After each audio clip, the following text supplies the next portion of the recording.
النجم العربي محمد رمضان. يا اهلا وسهلا. اهلا اهلا. حياك الله. الله يخليك. نورت العراق. الاخبار؟ شلونك؟ الحمد لله رب العالمين. شنو هذا الزي الحلو؟ الزي الصعيدي الصعيدي. الاصيل. اليوم انت بالعراق، نرحب بيك احلى ترحيب. فيلم سأسد متصدر تذاكر الشبابيك وبعض الدول. شنو نقول اليوم للجمهور العراقي حتى يحضر هذا الفيلم؟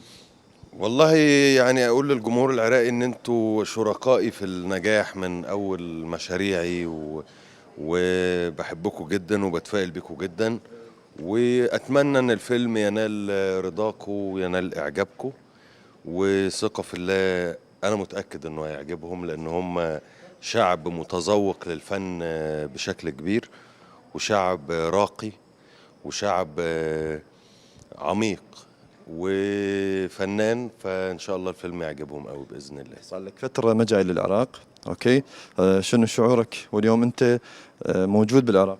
والله اول مرة جيت العراق جيت كمغني. اي صح. عملنا حفلة كبيرة في بغداد وعملت صدى كبير جدا، والنهاردة جاي كممثل بفيلم أسد، ويا رب إن شاء الله الفيلم ينال رضا وإعجاب الناس إن شاء الله. حبيبي حبيبي نورتنا ويا اهلا وسهلا. الله يخلي حضرتك، الله يخليك.